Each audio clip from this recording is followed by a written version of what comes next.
What's up in War Eagle War Report family? It's your guy Ike Jones, and we are back here talking a little bit more SEC football. Specifically, we're going to get into our picks for this week in the SEC and talk a little Auburn versus Vanderbilt. The latest and the greatest edition of the Midweek Report is right here on you.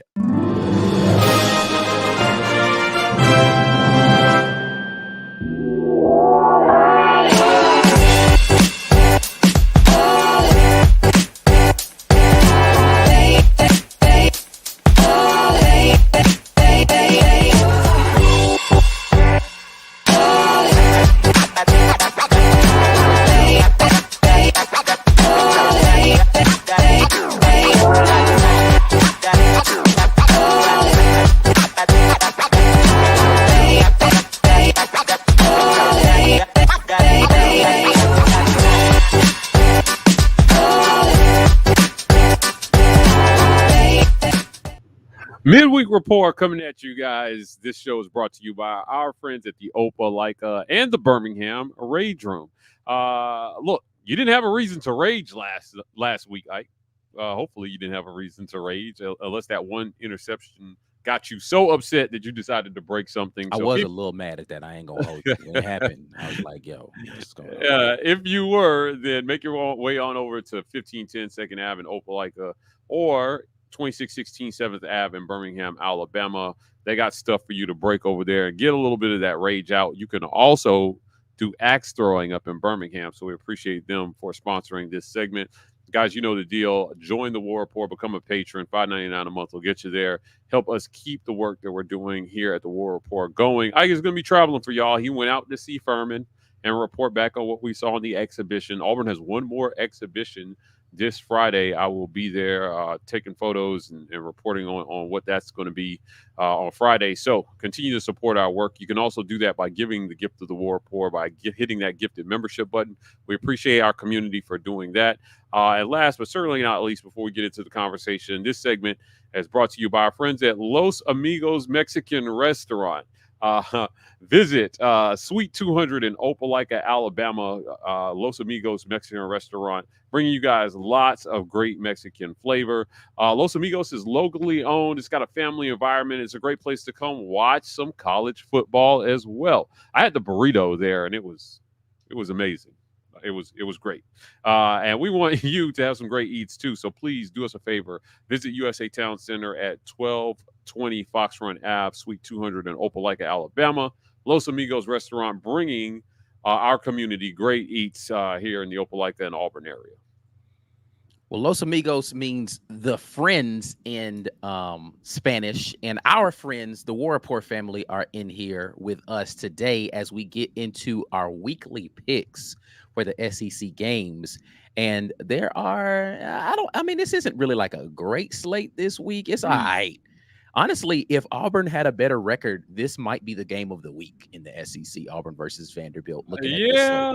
Never did I think we would go into this game and this would be considered an upset for Auburn. I know Auburn is favored, but the way this season I was actually shocked Auburn is favored in this game. Yeah, I mean, maybe they're giving them the home field advantage, or they saw enough of Auburn versus Kentucky to feel like Auburn's got it figured out offensively. But I think Vegas might have got fooled by a terrible Kentucky team getting beat by Auburn, bludgeoned to death by the likes of Jarquez Hunter in a running attack. So we'll see. I do believe the AP voters, cowards. They dropped Vandy from the rankings. They should have left him in there after a 3-point loss to Texas. But look, man, Auburn's got an opportunity here to make a statement versus Vanderbilt, coming off that win versus Kentucky. I expect to see more of the same. Insane sentence that you just said. Auburn has an opportunity to make a statement against Vanderbilt. What world are we living in? They beat Alabama, something Auburn hasn't done since 2019. 5 years since Auburn's beat Alabama. So, yes, this is a statement game for them. It is, which is crazy. Now, if you're going to make a bowl game, this is it, because you've got to win 3 out of the last 4. If you lose this game, you have to beat ULM and Texas A&M and Alabama to make a bowl game. I don't see that happening, so they need to win this weekend versus Vanderbilt. All right, well, let's get into the games for this week. The first game that we are going to discuss is not interesting, but it's happening. UMass is taking on Mississippi State, who is quite possibly the worst defense in the SEC. I don't know where they rank statistically, but they can't stop anybody. They can score a bunch of points, right? And, a couple of weeks ago, everybody's like, is Mississippi State better than Auburn? Look how many points they scored against Georgia. They've got a good offense. They just can't stop anybody. Defense is hemorrhaging points over there. 3:15 on the SEC network inside of Davis Wade Stadium there in Starkville. UMass, this is their second matchup versus an SEC opponent, as they had Missouri come to town a couple of weeks ago up there in UMass, visiting up to Amherst. Mississippi State's favored by 18 points. What you feeling about Mississippi State versus UMass, who is 2-6, by the way, not a very good team in their own right. 1-7. Our guy Chris Phillips over at SEC Unfiltered, we do our power ranking segment every week. He doesn't even have Mississippi State as the worst team in the league. He's got Kentucky and Oklahoma. I didn't even watch this segment, but it has to be either Kentucky or Oklahoma, because they are, with the injuries that those two teams have. Like, I don't know, the talent depletion from them puts them in that. Yeah, he's got both of those teams ranked below Auburn right now, below Mississippi State right now. Look, Mississippi State will win this one. I know the records don't look sexy here, but they're still a better team than UMass. Yeah, I don't disagree with you. Mississippi State, don't embarrass the conference, Mississippi State. Don't do it.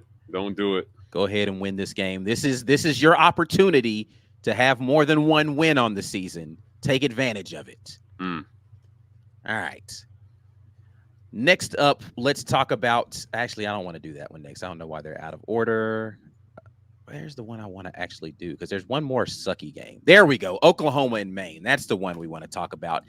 1:30 on the SEC network in Memorial Stadium in Norman, Oklahoma. No spread for this game because everyone who wants to watch this game, nobody. Maine 4-4, Oklahoma 4-4. What are you feeling about this game? Is Oklahoma, who is one of the bottom feeders according to Chris Phillips in the SEC, going to be able to get their 5th win of the season versus a rather pedestrian Maine team? Yeah, look, their offense is bad. Oklahoma's offense is bad. I still can't believe Auburn lost his team. But it is what it is, Ike. And I am picking Oklahoma to win this game. Yeah, Oklahoma's at home. They're bad, but from a talent perspective alone, they should be able to win this game. They figured out some things in some spots with Jackson Arnold in that last game. He played better. They changed the offense a little bit going back to him. He is the better thrower today between those two. But whether you have Michael Hawkins or Jackson Arnold, you should be able to get this win versus Maine.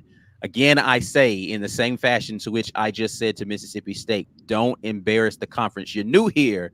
Don't mess it up going out there losing this game to Maine in your house. All right? So, Oklahoma, I'm watching you.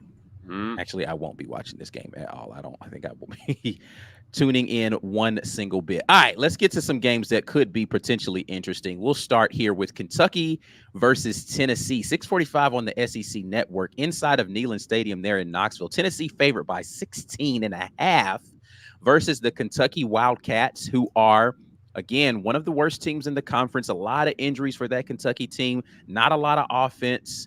Tennessee up and down offensively this season. What are you feeling in this game? Is Kentucky gonna somehow right the ship against Tennessee, a top 10 team? I don't know, man. No, I do know. No, it's not happening. Look, Kentucky, they started the season with high hopes, actually, and borderline ranked or actually ranked. That whooping that they took to Auburn in Lexington, where Auburn has had a lot of success, I might add, I think kind of said who they really are. I don't think we've seen who Auburn really is. And, I think Tennessee's a better team. It's going to take a lot of luck, I think, for Kentucky to win this game. I'm going with Tennessee and big by 2 touchdowns or more. Yeah, I mean, the spread's 16.5, so Vegas would agree with you that it's going to be a big one. Listen, this is 2 games in a row that Kentucky has not been able to really stop the run, which is something they had done well prior to that Florida game, which they got run all over, and deep shots we're being able to get connected on from in that Florida game. Yeah. Auburn, over 300 rushing yards, most of those coming from Jarquez Hunter, who had over 200 by himself. Um, yeah, I don't know. Tennessee's a good running team this year. I mean, when you think about Tennessee, you usually think about, oh, they're going to spread it out. They're going to throw it all over the place. They've Yeah. been running the ball really well this season. And I don't know that Kentucky figures out how to stop the run Mm. all of a sudden again this week versus a team that I think is honestly, if we're putting offensive line versus offensive line, Tennessee's better up front than Auburn is. And Auburn pretty much did what they wanted to for 3/4 of that football game. I can't pick against Tennessee in this one. I think what I will say is I think Kentucky's going to make it interesting early, but I think Tennessee pulls away late. Agreed. All right, next one here. Let's talk about Florida versus Georgia. 2:30 in Jacksonville at the Everbank Stadium there. This is the neutral site game that they always have, Florida versus Yeah. Georgia. Georgia favored by 16.5. The number 2 ranked Bulldogs taking on the Florida Gators, who surprisingly have won 4 games already this season. Billy Napier, Sunbelt Billy, finding ways to get his team motivated to continue to get Uh, wins. He's got the guy DJ Lagway out there Found his tossing the quarterback. field around. Can they go and upset the number 2 team in the country though at a neutral site is the question that we have to ask on this one. Hell no. But I will give Billy Napier credit. Look, if you're gonna fire him, you're gonna fire him, but you're not gonna fire him because he lost this game. Hmm. Not this year. Everybody universally agreed. I was on with my good friend Thrift Behringer from Sports Visions a little earlier this afternoon, and we were talking about this game. Florida had the hardest schedule we've ever seen. A lot of folks thought Napier would be done by now, Yeah. and he's not. He's got his team. If Auburn were sitting here at 4-3, we'd be talking about the hope that still is the season. This has been a great coaching job by him, but look how different a team can look when you find your quarterback. That's it. They're not doing awesome in recruiting right now. This is a great job by Napier. Yeah, it is. I listen. If he gets to bowl eligibility with this ridiculous schedule that they threw at him, then I don't know, man. If he still gets fired after that, then you just had it in for him. It wasn't because he didn't perform well. Yeah, just fire everybody across all professions. Georgia's going to win this game. I think they cover the spread, but great job so far by Billy Napier this season, keeping Florida relevant and really coaching for his job. If he gets fired, I wouldn't hesitate to hire Billy Napier for holding this together this season. At points, he looked a little flummoxed when you saw him on the sideline, but yeah, he's kept it together, man, and he's kept those kids believing. And look at the whooping they put on Kentucky last week. Right, posted 48 on them. So, yeah, but I like Georgia. Georgia's the best team in the country. I've held that position until somebody not named Bama beats them in the regular season. I will continue to hold that position that they are the best team in the country. Yeah, I think Oregon's the best team in the country, but I do like Georgia as a top team in the country as well. But yeah, I don't think Florida gets it done in this one. But kudos again to Billy Napier for keeping his team's spirits up, and they're still believing that they can go out there and compete regardless of what your opponent has for you. They've got looking now at this Florida schedule with the benefit of seeing how it's played out over the weeks, it's not as tough to envision them getting a couple more wins, even if they lose this one this weekend, because they still have Florida State left on their schedule, and Lord knows Florida State's terrible. And they've got another kind of cream puff out there. So bowl eligibility is within reach already for Billy Napier. So he's got an opportunity to go out there and make it happen, but I don't think it's going to happen this week versus Georgia. Give me the Bulldogs in this one. Yeah, I just don't see it happening. Next up, let's talk about Texas A&M versus South Carolina. 6:30 on ABC inside of Williams-Brice Stadium. This is one of the more intriguing games for the weekend. Can't write this one off. Yeah. Listen, Texas A&M's only favored by 2.5 points. That South Carolina defense, I've been saying it for a while, it's daunting. Like they've got a defensive line that can go and get after you. They've got some good defensive backs out there. They've got a quarterback that's got a little something special to him. If he can stop turning the ball over, which I'm speaking specifically of the game, I think it was versus LSU. But he's got a little something special to him that'll allow him to break some plays. But this Texas A&M defense is for real too. So, but you got to have a quarterback that can kind of be off schedule and do some stuff in order to be able to defeat an A&M defense that if you're going to sit back there in the pocket, they're just going to tee off on you. So, it's to me, it's going to be about how well South Carolina can stop the run versus how well Texas A&M can prevent the big plays from because that's how South Carolina's been beat people. Just they've been getting chunk plays when they need them. So what are you feeling about this game as inside of Williams-Brice Stadium, home game for South Carolina here, the number 10 Texas A&M Aggies who sit atop the SEC right now, the only undefeated team in conference left. This is a pick'em spread. 2.5 points is a pick'em spread. South Carolina's been tough at home. That 2-point loss in Tuscaloosa, I think, validated kind of the toughness that is this team this year. And their defense can get after you. They can definitely get after you. Mike Elko's done a great job with Texas A&M. Let's be clear. Mike Elko inherited a very talented team. And he did. He had a very short road to get them back. But listen, you still got to go coach and win the games, and he's doing it. Yeah, well, you'd be blasting him if he didn't do anything with it, though. Yeah. So I like what he's doing in College Station. If you're Texas A&M, you got to win this game because there is an epic showdown with Texas coming at the end of the season. These teams have not played since 2011, Texas and Texas A&M. And can you imagine in the first time they've met in 13 years, it could be to see who goes to the SEC championship. That is definitely that's a storyline for you right there. But Texas, somebody get Billy Lucci on, and we need to talk to him. He's probably ecstatic right now. What's happening? I mean, look, Texas A&M had a lot of little brother syndrome. Texas followed them to the conference. You got to win this game. I think Texas A&M wants this one. But this is a pick'em spread for a reason. I think we see chaos here. I'm going with South Carolina. I'm not mad at that pick. I'm really not mad at that pick because it is the kind of game where you could see Texas A&M slip up on the road in Williams-Brice. I'm going the opposite direction, though. I am taking Texas A&M just because I think that Texas A&M defense is that good. And this is like physicality meeting physicality.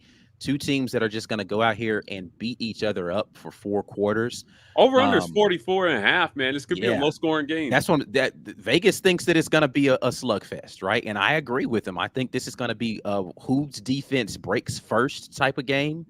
And honestly, right now, I think both of the defenses are good. I trust the quarterbacks, plural, for Texas A&M a little bit more than I trust the quarterback for South Carolina for not turning the ball over. I think that Texas A&M defense has done a good job of getting takeaways this year. They've been very opportunistic. They rushed the passer about as good as anybody that I've seen all season.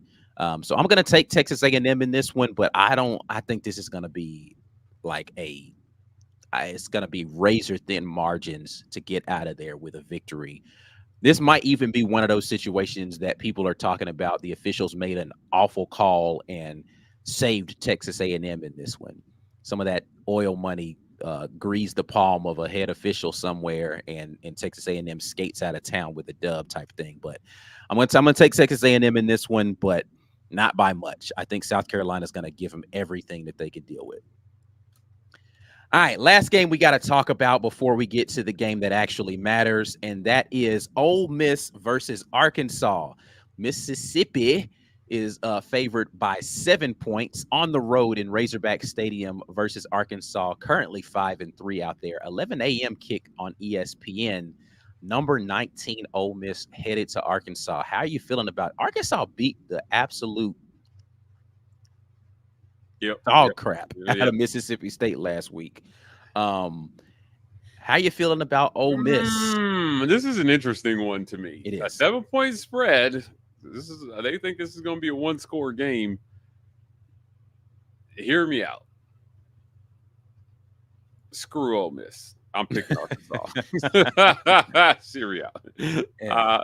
I think Ole Miss got exposed a little bit versus LSU, and there was no chance they were going to lose last week. Uh, it just didn't have enough firepower to beat Ole Miss. But I don't think Ole Miss is a playoff team anymore. Hmm. I don't, which should be disappointing for Ole Miss fans that they are no longer a playoff caliber. But I think maybe this week proves that Hmm. they are no longer a playoff team. If they lose one more, there's no reason a 3-loss Ole Miss should make the playoff. I Flat don't out. disagree with that. Yeah. So I mean, you look at their schedule. If you lose this game, you still got Georgia right after this. You have Florida, which I think could beat them if Yes, tougher Lagway is game. on. It's looking like a tougher game than people thought earlier in the Yeah. season for sure. So they could lose 2 of the next 3. Yeah. But if they lose 1 of the next 3, I think they should be out of the playoff conversation, especially if it's to any team not named I ain't gonna Georgia. hold you. They could possibly lose all of these next 3 games. You think so? Yeah, I think that they could lose to Arkansas. I think that they Mississippi? will lose to Georgia, They- and I think that they might lose to Florida too. That's a bold statement. Yeah. That's a real bold statement to see them lose to Mississippi State. But they're they have to go to Florida. Georgia. I'm talking about including Arkansas, Georgia, Florida. I think they could lose all 3 of those. all 3 of those. Okay, Yeah. all right, yeah, I agree with No, that. Mississippi State's terrible. I agree with that. And I'm not saying that those 3 losses would warm my heart, but certainly it would give me the warm and fuzzies to see them. And let me explain myself. The fake injuries really bothered me. And I will tell you, last week, to see them complain about Oklahoma faking injuries was a special kind of nuisance, annoyance, right? Yeah, like it was little narcissistic behavior there. Yeah, it was. Come on, man. You guys have done this like 70 times on the season. And now you're getting mad that they're doing it. Their fans had the nerve to boo. Ole Miss is look, I have given Ole Miss and Lane Kiffin credit in the past. But I will tell you, they are a special kind of annoying this year. The fake injury thing made them really unlikable to me. And it wasn't that they faked an injury here or there because everybody does that. The volume of it, while also trying to gaslight the rest of us into thinking that volume of faking injuries is normal. And then getting mad when other people do it to you. I don't know, man. I like Lane Kiffin. I think Lane Kiffin's a funny guy, but it's time for some accountability, I think, in Oxford. You would have made a 12-team playoff last year.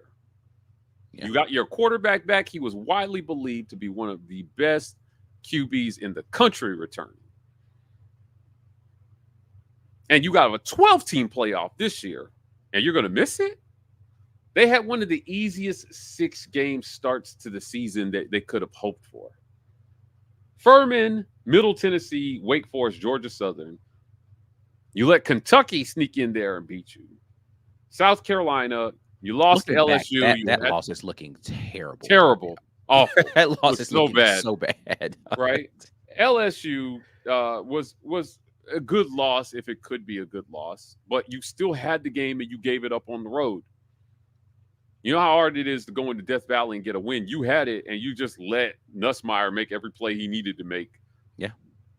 I told you they were calling that the Pete Golding special, my Bama friends, because they hate Pete Golding. You took care of business versus a completely outmatched Oklahoma team offensively. Right. And now I think that loss to Kentucky looms so large. You can't afford. You have to sweep the last 4 to make the playoff. Yeah, they can't afford another mistake. 3 and again, losses. I think that they're going. I think they end the season with at least 4 losses. They're going to lose 2 more games this season. So 8-4 is what you're thinking? Yes. Okay. Yeah. I mean, I wouldn't be mad at 7-5. That would also make me very happy.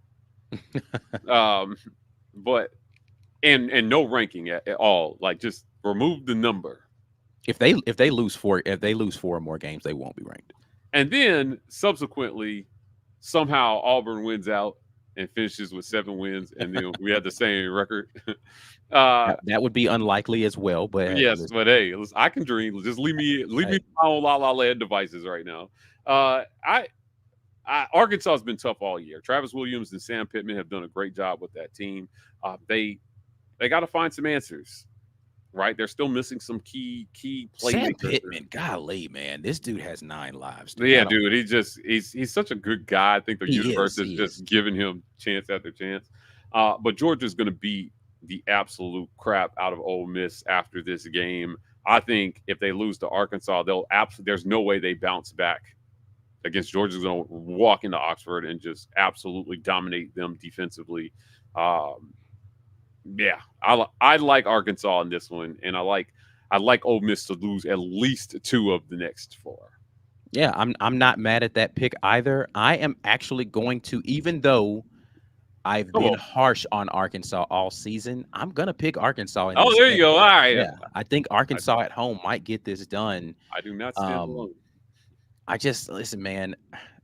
Ole Miss and Missouri were the two teams coming into the season that everybody was super high on, and I was like, yeah, I think they're good, but I don't know that they're top of the conference good. But I thought Ole Miss was only going to lose 2 games this year, um, and they've been worse than I thought they were going to be, honestly. And I said this at the beginning, like people were very high on all the. I just don't think the transfer portal is a way to build a winner. I just don't think it is. Like it is so difficult to put. You might catch lightning in a bottle, Yeah. but the amount of players that you have to get to figure out how to buy in and learn your all.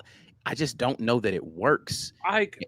We had this conversation earlier today too on the other radio show I do. Like, so everyone's talking about Lane to Florida, Lane to Florida. It's been rumored for weeks now. Yeah. Hear me out. I don't think Lane recruits well enough from high school No. to be successful at Florida.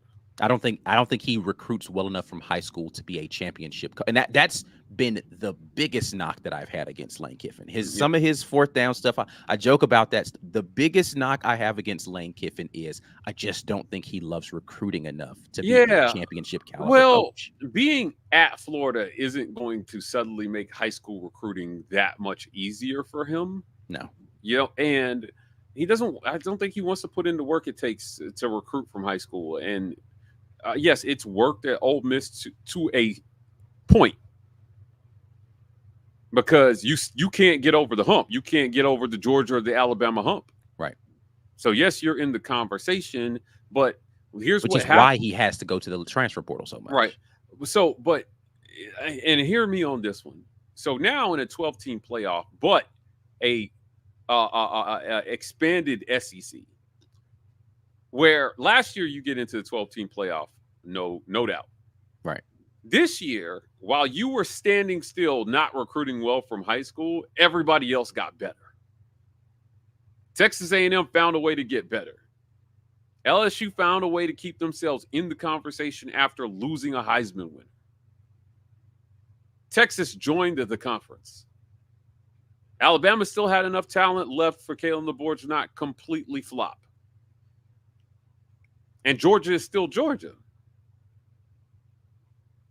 So who did I name there? Before that potentially better than Ole Miss right now. Georgia, Texas, Alabama, certainly better than Ole Miss right now. And then you got Texas A&M, who came up, and LSU, who beat you. So yes, they're better than you. That's 5. You're 6th. You're out of the playoff. Yeah. You're not in. Heather Dinich said she thought that 5 teams would get in. Which I don't think at this. I don't think it's happening in this. Yeah, I think 4 is reasonable. 4's a stretch actually right now. But if a 2-loss Ole Miss isn't even in the top 4. Yeah. A 3-loss Ole Miss isn't in the top 6. Not disagreeing with that either. So yeah, I don't know, man. I just think they're frauds, man. I think that Lane Kiffin, he's great at developing players, but the high school recruiting it's just it catches up to him when you look at what Georgia and Alabama have been able to accomplish. I think that that's still the formula. Hugh Freeze recognizes that, which is why he put so much focus. Now you still got to be able to coach them up on game day, but he understands the formula is to do what Kirby and Saban did and get a bunch of dogs from high school, give them time to develop, and then when you're in that tough game, when you're in this game like Georgia's like Ole Miss is going to have next week, you got enough guys that were 4 and 5 stars from high school that have been in your system for 2-3 years. Now you can get into an absolute slugfest with Georgia, Alabama. This is where those all-time games come from. This is where we see that the second half of Alabama versus Georgia. That's how you get that. Those two teams have been recruiting well from high school for a decade. And when the chips were down, Georgia did what I think we haven't seen anybody do in Tuscaloosa for a whole half. And they came back and took a lead after being down like, 25 points or something crazy like that? Yeah, I think so. Yeah, something crazy like that, yeah. Come on, man. Georgia's the only team in the country that could have pulled that off in Tuscaloosa. High school recruiting. Ole Miss, like Lane Kiffin doesn't want to do it. And running to Florida isn't going to solve that issue for him. Ole Miss gets exposed. I'm done with them. Just eject them from no more in the SEC. Yeah, let's trade them for Oregon. I'm with you with Arkansas. I think Arkansas gets the dub this weekend versus Ole Miss. So I think it's going to be a tough game for them. All right, we got to get over here to the other side of this and start talking about the game that matters to the fans of this channel, and that is Auburn versus Vanderbilt. But you all are watching the Midweek Report. We'll pause, do a little something for our sponsors, and we'll be right back at you. This edition of the War Report is brought to you by our generous sponsors. The Opelika Rage Room in Opelika, Alabama. The Rage Room is a place where anger and stress find their ultimate release. Call or text 334-777-6688 to set up a session today, or check them out online at opelikaRageroom.com.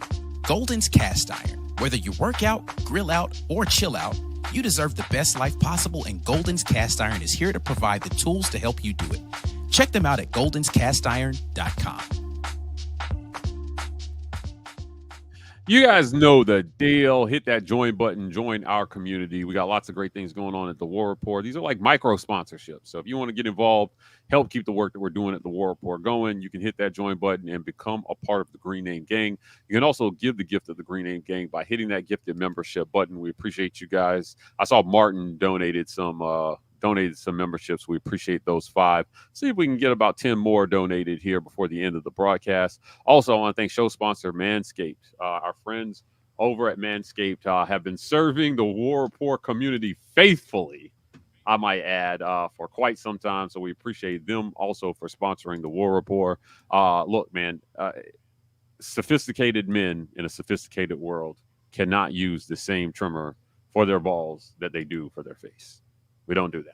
We don't do that anymore, guys. And Manscaped has you covered. So visit manscaped.com and use code REPORT to get 20% off plus free shipping from the War Report. Also, our friends at Joy Mode, different kind of self-care going on here.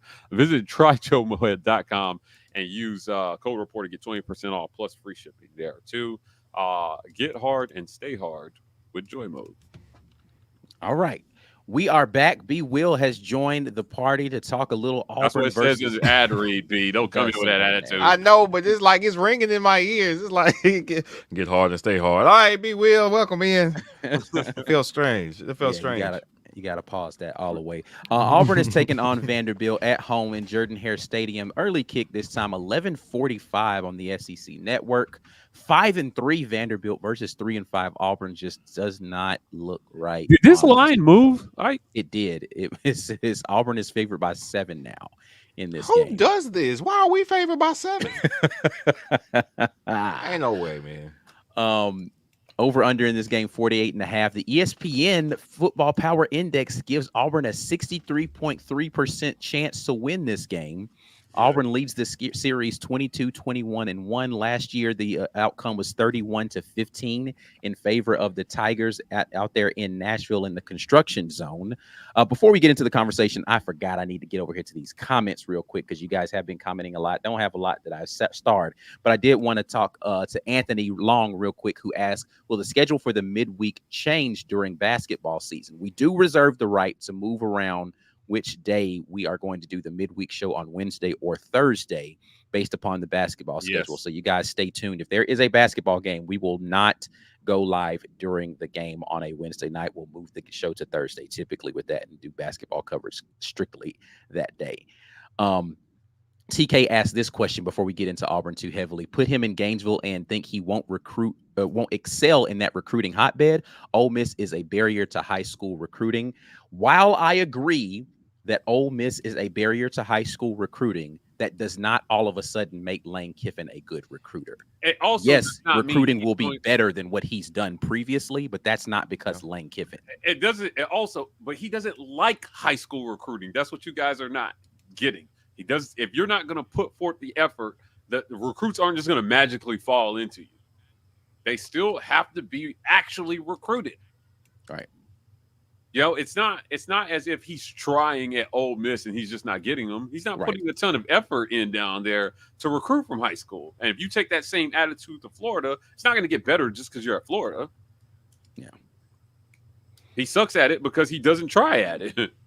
He thinks he can go to the portal and do what he's doing. I wish it's gotten him this far, but he'll never get over the hump until he at least finds a staff that takes high school recruiting seriously. Yeah, it's going to have deeper pockets too, though. I mean, listen, his recruiting rankings will be better at Florida. I don't think anybody can argue that he will have better recruiting rankings than he had at Ole Miss at Florida. I think that should be self-evident. If you have worse recruiting rankings at Florida than you do at Ole Miss, just stop being a college coach. Just stop. Yeah, this ain't for you. Yeah. They used to say this about Alabama, but now they're saying it about Oxford and in particular Mississippi. Once you cross the state line, set your clock back 20 years. Yeah, they're way behind anything that resembles progress down there. I get that it's hard, but don't take that Ole Miss attitude to Florida and think it's just going to be significantly better because you went to Florida. Yeah. More kids will give you a look, but to B's point, yes, they have deeper pockets, but everybody's got deep pockets. Auburn was stealing guys from Florida. Auburn was outbidding for guys from Florida. As a matter of fact, I think we had a recruit drive his bag back to Florida and say, hey, hold this, I'm going to Auburn. Waller. Yeah. Here, I don't even want it. So, I don't know, man. I don't think it magically gets better for him when he's at Florida.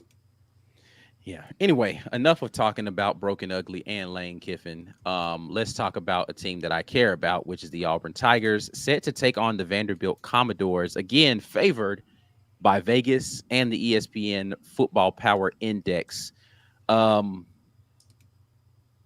it going to take for Auburn to get the win here? Because listen, by no stretch of the imagination is this going to be just 1 year removed from this game. Like last year, you walk into Vanderbilt in their stadium and you're like, oh yeah, Auburn's going to win this game. They won easily. Yeah. You get no such feeling this year about that Vanderbilt team or this Vanderbilt team versus Auburn. Thorne threw a pick six in that game last year, didn't he? Yes. He did. That was the one that he threw with the sun in his eyes. And they still won easily. Look, I'll tell you what it's going to take. It's going to take the same defensive performance that you've been getting all year. Now is not the time, but they're going to have to adjust some for Pavia. This isn't about whether Auburn can beat Vanderbilt. It's about whether they can stop Diego Pavia. That's Pavia, and you probably win this game. Offensively, continue to hand the ball to Jarquez. Do not give up on the run just because of a couple drives stalled. And then ask Thorne to do exactly what you asked him to do last week. 20 for 26 for a tutty and an interception will get the job done here if Auburn is running the ball. Because 76% completion percentage is enough to keep them honest so that you can run your offense. Ditch all that RPO stuff where you're asking Thorne to make decisions that he's not making correctly. And just play football. Okay. On that goal line drive this week, Hugh Freeze noted that goal line stop against Kentucky, 6 freshmen were in. Yeah. 6. DJ Durkin is getting it done on the defensive side of the ball, and they're just getting started. This might be the worst they'll be for the next 2 or 3 years. That's how much potential is on that side of the ball. I told people if he can figure out how to keep this talent intact for 2 or 3 years, good Lord. They don't, I mean, those guys don't really have any, they shouldn't have many complaints on that side of the ball.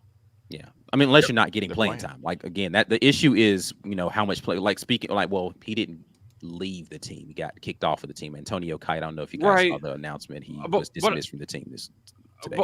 But I guess my point is that when you're playing that well, it's easier to convince guys who aren't getting playing time to stay. Now, if I'm riding the pine and you guys are out there getting your butts kicked, I'm definitely out of here. No, because you don't even think I'm better than the guys that are getting their butts kicked. Right. The better programs have this issue, and they don't have a problem with guys running away from competition. And I think that defense is doing well enough that that's the kind of culture they're creating on that side of the ball. DJ Durkin's defense has given them a chance to win every single game they played this year. Name one they didn't give them a chance. That includes Georgia. No, yeah, I was say you can't name a game in which Auburn didn't have an opportunity to go and really impact and win that game, but the offense didn't hold up their end of the bargain. So that's where I'm at on this one. I think you have to play ball control in this one, Ike. That's the other half of this coin. Vanderbilt beat Alabama because they held the ball for 42 minutes flat out. That's how they won that game. Right? Yeah, because Bama was the reason why that game was close is because when Bama scored, it didn't take them very long. Like they were a quick strike, go score really quickly, but then they couldn't get enough possessions. That's correct. Right. They took possessions away from them. They still put up 35 points in only 17 minutes of possession. And so you just have to got to keep Pavia on the sideline. Sustain drives and red zone offense. I keep going back to red zone offense. You need to find some kind of red zone offense. Look, that you scored 24, yes. And they scored in the red zone, but some of those were really, really long runs by Jarquez. And at some point, you're going to have to score from the 20. Yeah. Auburn still is really, really poor at red zone offense. But you got this in your house. They come to you. If you're Hugh Freeze, you lose this game, you're not making a bowl game. I'm going to say this right now. You lose this game, you're not going to sweep the last 3 to get to 6 wins. You'll get ULM, but you're telling me they're going to beat Texas A&M and Alabama? No. We all, the 3 of us here, know that's not happening. How you get there is you beat Vanderbilt, you beat ULM, and you find a way to split the last 2. That's how you get to a bowl game this year. That's definitely the path. So you've got to win this one. This is a must-win for Hugh Freeze. Get this done. You're Auburn. It's a must-win for a lot of reasons. Man, he's got to get Jerry Kill up out of here some kind of way, man. He's lost to him a couple of times already when he was at New Mexico. He lost to man, come on, bro. Get this dude out of here. Get Jerry Kill and Diego Pavia the F out of here. Tired of him. Coach Hugh Freeze said it himself. He's sick of seeing Diego Pavia. Yep. And I am too. We sick of seeing him too. What is the Grim Reaper? That dude is a freaking magician back there. He finds ways to make plays in the most ridiculous ways. And I mean, the defense is going to have to play lights out in this game. Like the margin for error when you have a quarterback. And this is when you start doing power rankings at this point in the season, or you start picking games at this point in the season, it does start to come down to a couple of things. Who has the better defensive line, and which quarterback do you trust the most? And I think Auburn wins the defensive line battle in this one. I think Auburn has the better front 4-7 of the 2 units. But dang it, man, Vanderbilt's got the better quarterback, dog. And he just finds ways to make plays. He's the 5th leading rusher in the conference. Quarterback for Vanderbilt. is the 5th leading rusher in the conference. But the leading rusher in the conference is on your team. You're darn right about that, and they better feed that man again this game. Leading rusher is Listen, on your team. Texas, Tennessee, Georgia State, Alabama. All of those teams were able to run the football against Vanderbilt. Yeah. They lost 2 of those games. Effectively. Yeah. They lost 2 of those. Ball control has to be the name of the game for Auburn. And the way you control the football is you hand the ball off to a dominant trio, really, of running backs in a variety of ways. Get Malcolm Simmons involved in the short passing game, which is going to be an extended handoff. And you keep the ball away from Diego. Give him as few opportunities as you can, and then just don't turn the dang football over. You know how you do that, right? Like Chris Marler put together a graphic on Jarquez Hunter, and I want to make sure I get this right. But essentially, he was noting how Auburn has done when Jarquez gets 20 or more carries, and in the games that he gets 20 or more carries, he's averaged 215 yards rushing. Just give him the ball, man. Yeah. I mean, that's literally what it is. 10 yards per rush in those games. And they've got they're calling a win margin of plus 20 points per game. Yeah, it seems like the formula is pretty clear. Right. When he doesn't get 20 carries, your win margin is minus 2.3 points per game. He's averaging only 6.1 yards per carry, which is still pretty good. And he drops from 215 all the way to 60.7 yards per game. And when he doesn't get 20, there's no in between with this. When he doesn't get 20 carries, he averages 9.9 carries per game. That's wild, man. There's no world that you should live in where Jarquez Hunter is getting only 9.9 carries in a game. Yeah. No, Jarquez he's too talented. And we don't pass block well enough, right? So yeah. You're in a scenario where you can't protect the quarterback well enough to not run the ball. Yeah, let's be clear. He's part of that protection. Yeah. You can't pass protect well enough to live in a scenario where you want to drop back 40 times a game. And let's be clear, if Vanderbilt has their way, you may only get 50 plays in this game, period.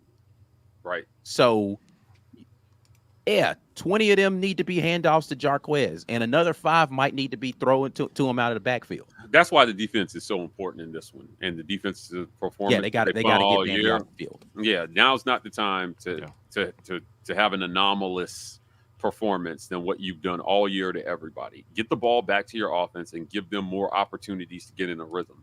When Auburn went down 10 points, 10-0 versus Kentucky, there was a collective groan coming from the fan base because this team is not built to come from behind.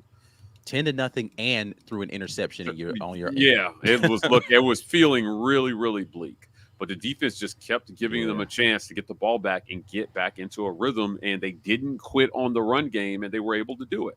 It took a lot of pressure off of Peyton Thorne. They ditched all that RPO stuff. He made probably the best throw I saw Peyton make all game, and it wasn't. I don't think it was the touchdown to Keandre Lambert-Smith. It was that wasn't even like a great throw. That was a better catch than it was a throw. Yeah, the scramble out to the right from his own zone. Yep, to get off your own goal line and keep that drive going, I think was pretty incredible. And look, man, at the end of the day, he scrambled, his receiver adjusted, and then he didn't hang the ball up there. He put it where only Keandre was going to get that ball going to the ground, or nobody was going to get it. So I think if you can get those plays from Peyton Thorne, you'll be okay in this one. Keep drives like that going. But if they had turned that ball over on downs or had to punt that ball from their own goal line because he didn't make that play, and let's be clear, he made a play there. He scrambled out, he made a good throw, and he protected his receiver, and he did not put the ball in danger. Yeah, I mean, he did what he needed to do on that play. It probably was that throw may have been kind of like the turning point in the game for Auburn, honestly, because you punt the ball back to Kentucky at that point in time, like you just don't have a way to regain momentum. That's what allowed Auburn to flip the field at that point in time. Yep. Really good punt, gets the ball in the opposite direction, and then the Auburn defense starts to really turn it up. What's going to be interesting for me is seeing the way DJ Durkin decides to attack this Vanderbilt offense, because, you know, and I meant to try to look this up, and somebody may know the answer to this, whether or not DJ Durkin has ever had a defense that had to face this Jerry Kill, Tim Beck offense before, and knows what to expect in this triple option, bunch of eye candy, you know, type of offense. And again, it doesn't work well without Diego Pavia. It just, like, he just makes plays happen, which, you know, he's apparently banged up. He got hurt a little bit in the Texas game. He got like either like it's a lower leg injury. But y'all fooled me with this last time when he came in with New Mexico State. They're like, oh, we don't even know if he's going to play. And he ended up playing, of course, in the game. Yeah. Matter of fact, let me say, I'm about to look up the availability report and see what they have him listed as, because I ain't gonna believe it till he's on the sideline with no helmet on, bro. I ain't gonna hold you. Yeah, if he ain't even on the report. He's not even on the availability report right now, so he's playing, bro. So I don't all that. Only people that are out right now are people who've been out for them in a while. Now they've got a lot of questionable folks that are big for them. The running back, Cedric Alexander, is questionable right now. Their edge, Diakite, is questionable. He's been kind of banged up for a minute. Colby Taylor, the quarterback, he's been banged up for a minute. So they've got some guys that are going to be questionable or out in this game. But yeah, listen, Pavia is the one. Keontae Scott's listed as questionable for this game. So is Alex McPherson, which is interesting. So I expect both of them will be available, though, by game time. So I think it's going to be interesting to see, you know, kind of, again, what DJ Durkin decides to do defensively to try to slow down what Vanderbilt wants to do and get them out of 3rd and 4 or less, because that's when they become dangerous and they can just chip away at drives and just they get 17, 18 play drives on you and your defense is exhausted. What's the defensive line rotation going to be like? Because that's, I think, the one critique, I'll say one big critique I would have for Auburn this year is just kind of falling in love with the productivity of the guys that you know are really good, as opposed to trusting and rotating more along the defensive line. And then you end up with guys that are super tired along that defensive front later in games. Yeah. Like, I just don't think that they rotate enough. And listen, I get it. If you got Keldrick Falk out there, you want him to play as many snaps as possible. He's going to keep going out there giving you effort, but he's just not the same Keldrick Falk in the fourth quarter as he is in the first 2 quarters, because he's playing too many snaps. Same thing happened last year with Marcus Harris. You got to figure out how to rotate those guys a little bit more and trust some guys that maybe aren't as dominant, but that goes back to your offense isn't giving you much breathing room. So you feel like you're living and dying with every single snap. So I don't know. Going to be interesting to see what they decide to do. B. Will, you haven't spoken very much yet, man. Talk to us about this game. I mean, I was slightly encouraged watching Vanderbilt play Texas, because Texas can be shaky. They can be shaky because Ewers is not an all-world quarterback, but they've got all-world talent around them, including, for a large part of the season, the offensive line play. That came into question somewhat when they played Georgia, but Georgia's Georgia and Kirby's no slouch, so you kind of understand those results. It made me wonder, though. I saw Pavia make a couple of plays under pressure that were he's pushing it. Yeah. If you get enough pressure on him, the moment's big enough, and he knows he has to make a play right here. Hey, that last interception, that was a rookie, freshman type interception. I was like, oh, so he does bleed. All right, so we get enough pressure on him. It should be a game. And I do think we have the defense to put some pressure on him. I still don't think it comes down to what we can control Pavia, though. I think we saw last week against Kentucky gave up like an unworldly amount of yards to Florida the week before. And even though we assumed that they were a great defense, they didn't look like one against Florida, and they really didn't look like one against us either. We got what we wanted on the ground against them. We always knew Jarquez could do this because he averages a high number of yards per touch anyway. So it was kind of like, oh, finally, we're running Jarquez. It's like, yeah, but it never worked this well. So I'm hoping that this is we have found something and we overcommitted to Jarquez, got really good results, and now they'll do that again next week. But also is just the first team that gave up so many yards and allowed us to maintain possession late in the game so that we could continue to move the ball, continue to maintain possession, and continue to get points. So far in our Power 4 schedule, no other team we played really buckled in the third and fourth quarter the way Kentucky did. Have we learned our lesson, or was that a one-off?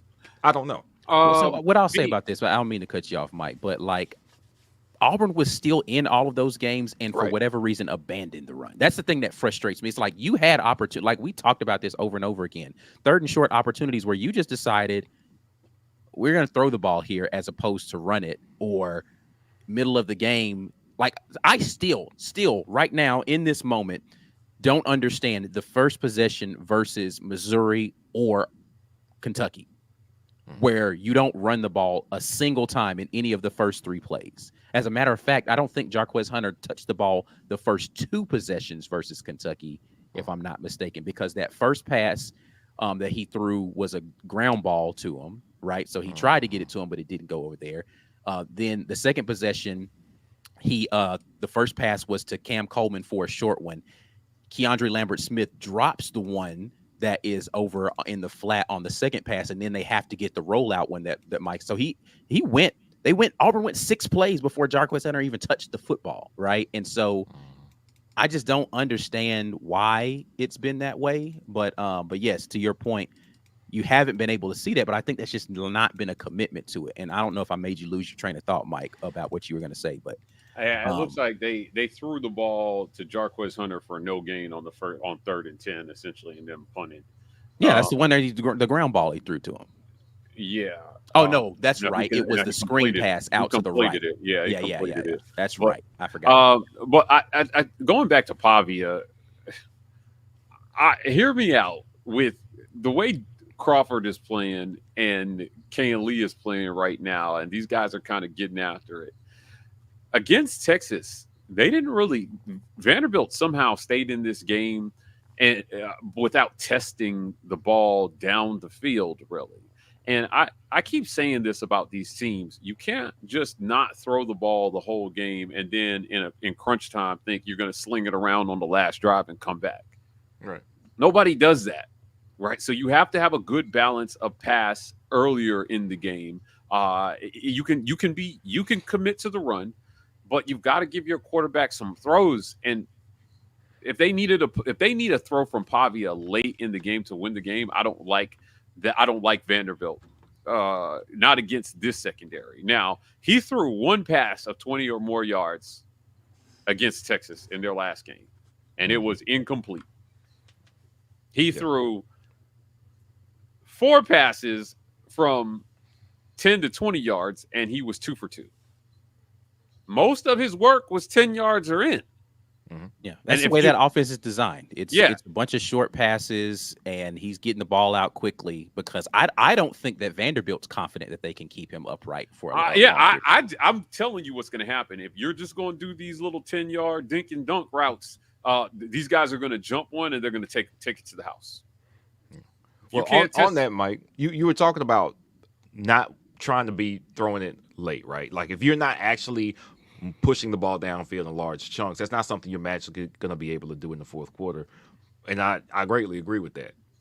Focusing on us, though, I actually think Hugh Freeze and the game plan has been trying. They've been trying to start by establishing a passing game and then work a run game up underneath it. But it just doesn't work. Like the first couple of drives of almost every game we have are awful. Going back to last year with them, they rarely ever work. And then we have to run the ball, and then that's all we do all game, and then we get down in the last possession, and we have no way to actually generate enough yards to come back and get a last score. That's really been the problem, is they plan on throwing. It doesn't work.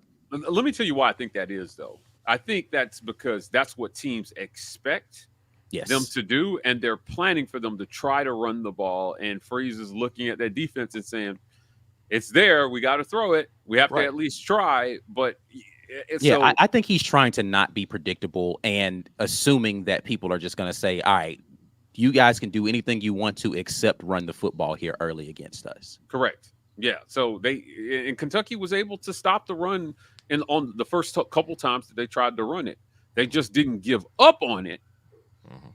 in the first quarter, and they were able to find their groove faster than they did in previous games. It wasn't like late second quarter before Jarquez got going. So yeah, I look Vanderbilt. You can run on them. Yeah. You can run on them. I that's another. I'm going to be very interested to see what Vanderbilt, because Kentucky was kind of stubborn to say we're not going to put more than 7 guys in the box, right? Yeah. And Auburn was like, all right, cool, 7, that's even, which has not been the rule so far this season. If it's been 7 or more, they've thrown the ball mostly. Against Kentucky, they was like, if it's 7 or less, we're still running it. I Kentucky was being stubborn. I don't know that Vanderbilt's going to be that stubborn. I think you're going to see a lot of 7, 8 man boxes. I think defensively versus Pavia as well, what you're going to see is you're going to see Auburn unleash Keldrick Falk on Diego Pavia, because he's got the speed and athleticism to run him down in the open field. And then what the other guys need to do is they need to keep contained on Pavia and watch those checkdowns over the middle. Keep everything in front of you, because he's not going to I'm not that worried about him throwing bombs on Auburn. Get him on the run.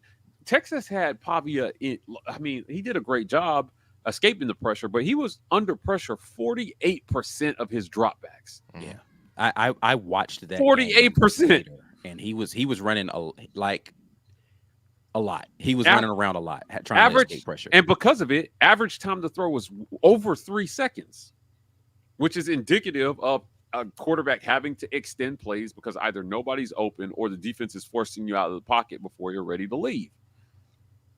Don't let him get to the edge. That first touchdown he scored versus Texas, he just got out and it looked like he was just going to get the first down, go out of bounds, and he just kept going until he dove for the pylon. Yeah. Right.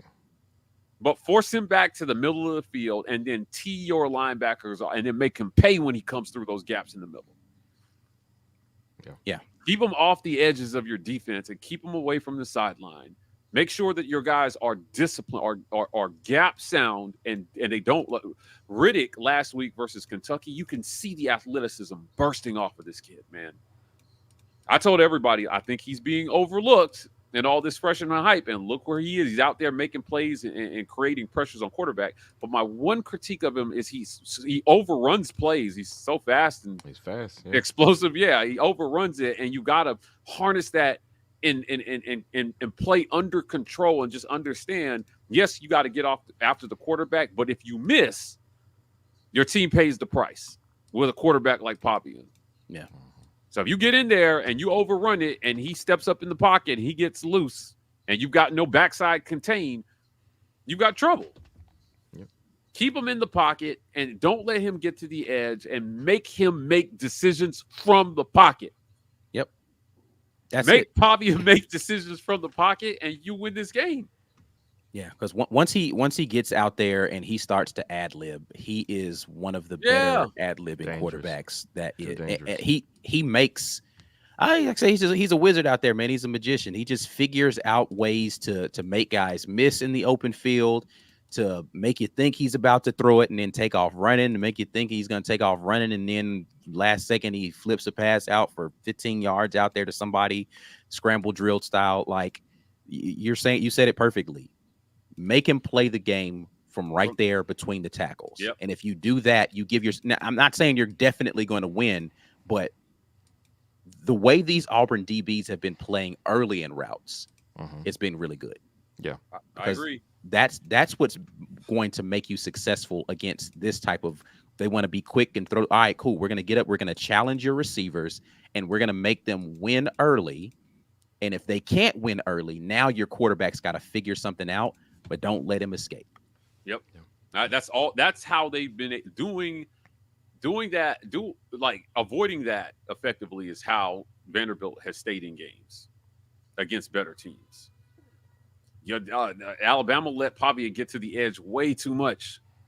Yeah. I didn't understand it. If you're DJ Durkin, now you have like 8 games of tape on this dude. Go out there and get this right. including what Texas just did. Yeah, right. Yeah. It's Go it's out going there to and be get it right. interesting because, like, in order to do the type of challenging stuff we're talking about, you've got to mix in some man, and that's where it becomes difficult too if you're not disciplined enough up front to keep him inside the pocket. Because if you're in man coverage and everybody's running away, then Pavia escapes. Now it turns Yeah. from 5 yards on a scramble to 30 yards because nobody's got eyes on him. So it's going to be interesting to see how they spy him. Let's talk a little bit in these comments here. They've got some comments here. We'll jump into these really quickly. JJ Brand jumps in and says, "We know Kite is gone, but sounds like there are many more leaving. Any news on that?" I don't have any news Not on many, people who are departing. maybe more leaving, but like, um, yeah, leaving or kicked off the team. I mean, yeah, I think it's important to distinguish between those two. Uh, Look, man, there was some frustration in that locker room a few games ago. Yeah. Losing was starting to get to guys, as it should. It should bother you. Losing should bother you, and that's why we're we've been saying consistently here. If you're Freeze, you have to get this together. You can't just chalk this up to another year, well, rebuilding or whatever, dude. You have to find a way to finish this season on a positive note, and that means winning games. Period. The whole technically by the analytics we're doing better thing is not good enough for these guys. They want to win. And some of that frustration started to come out. I think if they win a couple more games here, Ike, a lot of this talk goes away. They beat Vanderbilt. I think you'll see a lot, and they beat ULM, and you've won 3 games straight, and they start to get a taste of that. You'll see a lot of this talk go away, and maybe you go in to that Texas A&M game with a chance to absolutely ruin their season. It could happen. It could happen. Ball Control, sponsored by Manscaped. Not mad at that one right there. Of noted of the JJ Brand off kilter comments. This one is allowable. Chess Rockwell comes in and says, "I think Riddick will be the spy." Actually, in Ephesians 2:8-9, jumps in and says Jalen and Eugene need to have a big game. Yeah, they need to help Keldrick out a little bit in here. Eugene got the Kentucky quarterback once or twice there in that game. It was well-designed blitzes, some good spy opportunities. Yo, Durkin was teeing off on those guys. Yeah, he was sending everybody from all over the place. He was sending the house. I loved it. It was fun to watch. Yeah. So I again, this is a game where the name of the game for Vanderbilt and this offense specifically, as it's coached from these two kind of brain trust of Jerry Kill, Tim Beck, is to get you playing frenetically, right? And you just need to trusting that your guy is going to be where he's supposed to be next to you, and his responsibility is going to be so important. If you're playing, this option style stuff and you've got the quarterback, you get the quarterback and trust that somebody's going to take the pitch guy. Because the minute that you step wrong one way, it's going to be an additional 2 or 3 yards that were unintended there. You got to be super disciplined in this one. But again, to your point, if they're going to blitz, you got to get home. You can't have guys flying around missing on blitzes. You got to get to where you're supposed to be. But yeah, I think Riddick is going to be assigned the responsibility to maybe go chase down Diego Pavia in the open field. Eugene can go run him down. I've liked Robert Woodyard out there a little bit running around. I think he can go do that. We got quite a bit of guys that can run sideline to sideline. This is the kind of game where you unleash those guys and let them say, hey, on this play, go run down Diego. That's what you're doing today. Yep. And see who's going to be able to go get him. But I'm looking for, I haven't seen that dominant Jalen McLeod game yet. He's had a couple of moments. I'm hoping this is that game where he unleashes and he's got a multiple sack situation or a lot of pressures where he's really just becoming a game wrecker. That's been Keldrick Faulk's thing. I want to see some more from McLeod and Crawford, who Coach Freeze praised Crawford and how he stepped up, Keyron Crawford, and how he's played. Not both Crawford's playing well on defense, but Keyron specifically saying how he's getting really kind of coming into his own. So I think this is going to be a good game for those two guys to step up and do that as well. Let's see here. Big Jink says, I hope they don't stack the box and make PT throw the ball to win. This is an important thing. Let's talk about this before we get out of here. Yeah, look, I mean, at the end of the day, he just needs to do what he did versus Kentucky. Make a couple throws to make them unstack the box. It doesn't mean you got to burn them for a touchdown. Just make the routine play. And if they're going to take away the RPO and just make Peyton Thorne make simple plays straight up, then I like him to be able to do that. Honestly, I think the RPO this season has been a disaster for Auburn. Yeah, no, it's been a disaster. Decision making, and between poor decisions and tipped passes, the RPO has not fared well. So just look at it that way. There's an opportunity for you, if you're Peyton Thorne, to just make this simple play, get everybody off your back. Yeah, and you don't have to win the game. Just do enough to keep the defense honest so that your run game can win the game. Look, That's man, it. I loved seeing them throw 4-yard hitch routes to Cam Coleman in this last game. I loved seeing it. The little quick throw up the sideline to Lambert Smith where he turns and he gets like 8 yards after. Like, why can't we see that? And Thorne can make that throw. Yeah, he did make those throws. But those are the kind of throws that's all you really need him to do. Or you're going to give him a 5-yard cushion. Cool. We'll take that. And then you've got the athleticism at the wide receiver position to potentially make a guy miss and turn a 2-yard route into an 8-yard route. That's simple football, man. And if you're for Cam Coleman, you keep him involved in the game. Yeah, I know those deep touchdowns feel good, but like if you're getting less than 5 targets a game, maybe they don't feel as great because you're not feeling that feeling as often and you're not getting into a groove. I liked how they spread the ball around on Saturday. Yeah. And do more of that. Give Peyton simple decisions to make. And I think you'll see a better Peyton Thorne. He doesn't need to win the game. All right, before we get out, what was his stat line on Saturday? I don't remember. It was good though. It was like, okay, versus Kentucky. Peyton's stat line was interesting. Yeah. 20 for this says 27.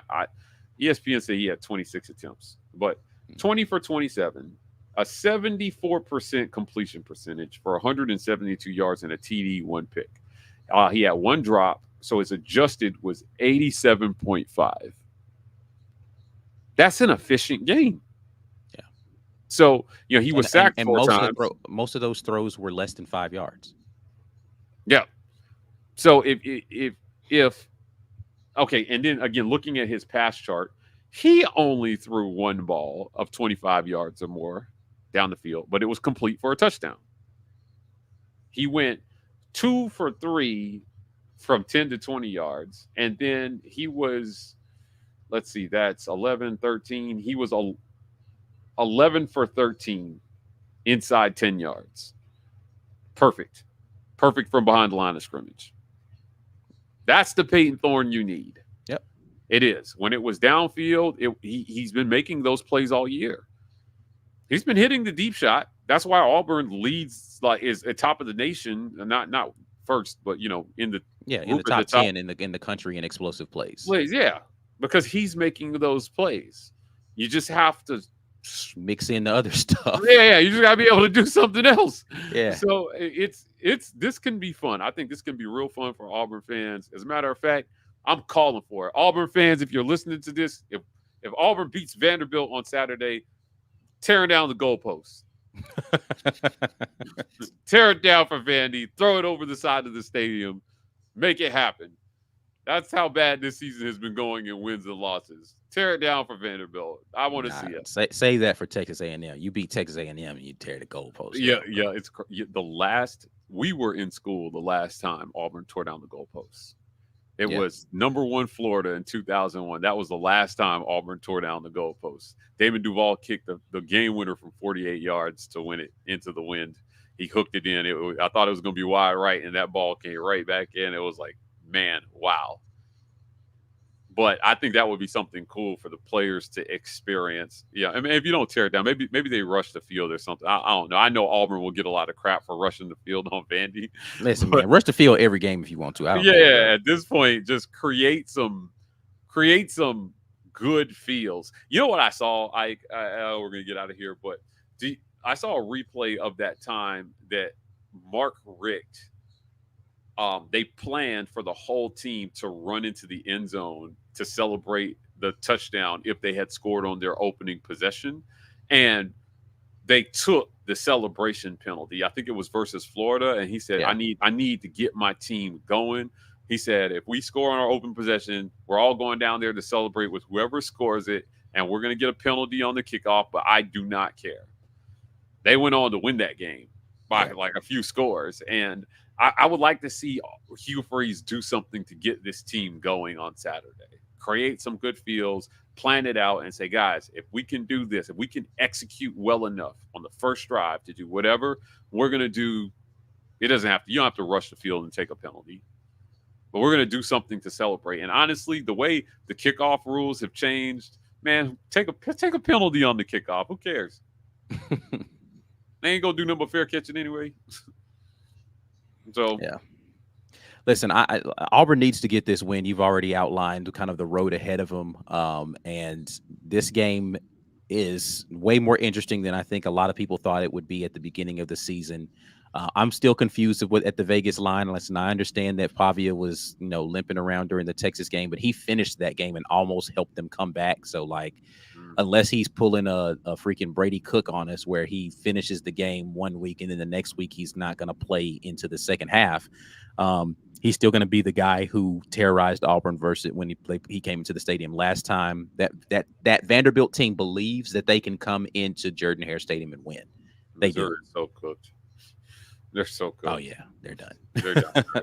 They're done. But yeah, Vandy thinks that they can win this game, and that's where it starts. You start winning games when you believe you can win them, and they believe they can win. The question is, did Auburn build up enough confidence in themselves to say, "Yeah, not so fast. We're actually gonna be the ones that are going to get it done." Agreed. That's the question. Did you get enough confidence in yourself to say, "All right, I know y'all high on your little win versus Bama, and you beat a couple of teams, but nah, you're not coming to our crib and doing this though." Yep. So we'll see. We will see what happens. Early kick inside of Jordan-Hare Stadium. Hopefully everybody is not. I mean, it's too early for y'all to be like crazy drunk, but hopefully you won't have a reason to just get toe up drunk by the end of it unless it's celebratory. But any final words before we get out of here, Mike? Look, they need this one. This is a must win, I think, in terms of how you finish your season. Can't lose to Vanderbilt because losing to Vanderbilt is going to mean something really terrible happens. Like you went out and you had a terrible defensive performance, or your offense regressed after seemingly taking steps forward last week. You just got to win this game, and it doesn't matter what it looks like at the end of the day. Just go get the W, because all those pretty losses where the stats look great don't amount to anything in terms of morale for your team. At this point, you need W's, and I think that these guys will take an ugly win over a pretty loss any day. And if you're Hugh Freeze, you prove your salt as a coach in this one by motivating your team to go out there and lay it out all the line and build some momentum for next season, so you can hold on to make your internal recruiting a little easier on yourself by getting a couple wins here and then split one of the last two. It doesn't matter which one you get. I'd prefer it be the Iron Bowl, honestly, because that might be the win that knocks Bama out of the playoff discussion. I'd love to see it. But you haven't gotten a win in Tuscaloosa since 2010, so it would be amazing to see. But it starts here. I don't think Auburn loses this game, but then somehow pulls out one of the last two. I'm telling you, if Auburn loses to Vanderbilt, it's going to be in demoralizing fashion. There's not going to be any, but we played a good game and we just came up short. No, it's still Vanderbilt. If you lose, it's terrible, period. Ask Bama. Yeah, it's not going to feel good regardless of how good Vanderbilt is this season. Yeah. They scored 35 points in 17 minutes, but we're the only ones talking about that.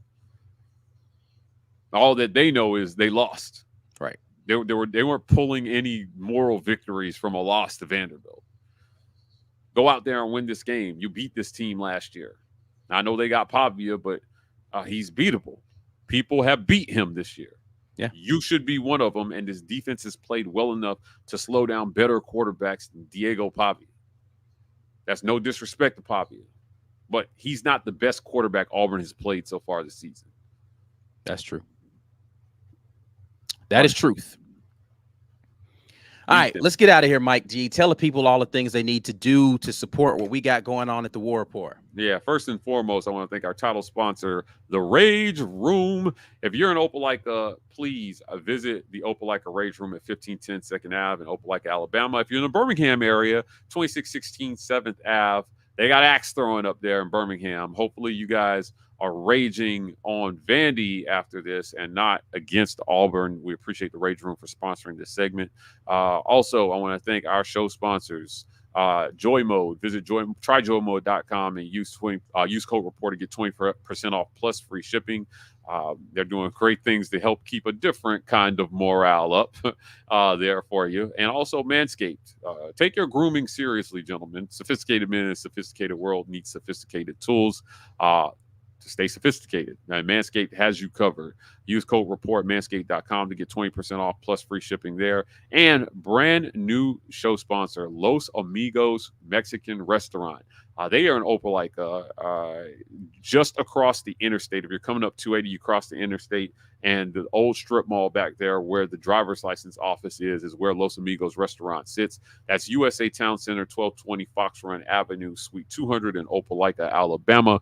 I had the burrito there. It was amazing. Queso's not bad either. But they've got great food there. It's a great place to host a party. The community loves Los Amigos restaurants. People go in after work. Law enforcement spends a lot of time there. So if you don't have warrants, man, head on over to Los Amigos restaurant at 1220 Fox Run Ave, Suite 200 in Opelika, Alabama. Really, really want to thank them for coming on as a sponsor of the War Report. All right. And in case you all didn't know, you should be liking this video and sharing the content. Share the video out there on social media. Hit that thumbs up button before you get out of here. Comment on the video. Yes. Make sure that you Let me say this.